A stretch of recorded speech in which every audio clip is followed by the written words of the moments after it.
Next, we'll cover the AGM-65E and L. The AGM-65E is a laser-guided Maverick. The L does not exist, but it does exist in Arma, and it's also a laser-guided Maverick.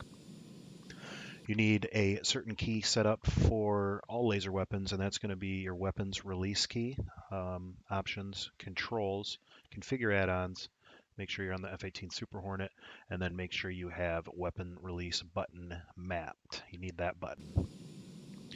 Okay, let's get the office set up here. Master arm is on, air to ground mode. We're going to click Mav L once and whoops, missed it once and twice.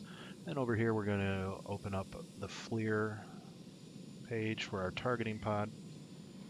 And the last thing that we need to turn on is this switch down here for LTDR. This is our arms, our laser. In the actual jet, you need to turn that on every time you fire the laser. It will automatically switch off, so you need to turn it on every time. In Arma, we just turn it on once, and we're done.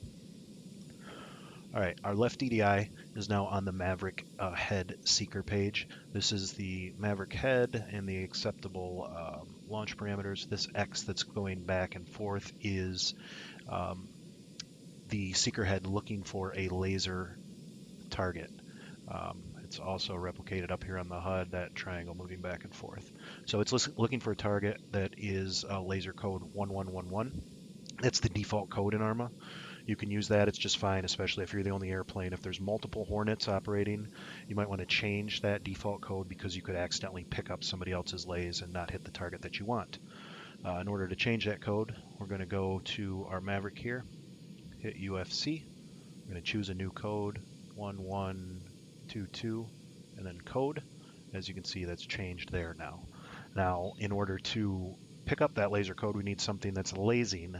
Most oftentimes that will be us lasing from our own targeting pod, but it could also be a JTAC on the ground or a FAC on the ground or a FAC-A or an airborne FAC or a buddy lace. Since we are going to broadcast our own laser, we're going to go ahead and set our laser code to correlate with the Maverick. We'll do that by pressing UFC 1122. 11.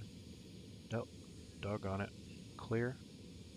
1122, and then LTDC for laser target designator. Laser target designator. LSTC is laser spot track, and that's for just marking targets with an infrared visible laser. Okay, we have our switch on. We have our code inputted on both DDIs. We now need to find a target. So I'm going to turn in here. We'll open up the targeting pod and find a target. Down here somewhere. There's one. Boom. And get a point track. Now we've got a point track on him. You can see now our symbology is correlated. We're good. I'm going to pause for just a second. The reason that we bound that weapon release key is when you press and hold the weapons release key for a moment, it will momentarily fire the laser right before the missile comes off the rail, and then it will keep the laser lit long enough for the missile to guide on it. So now we are in range, as indicated on our HUD up here.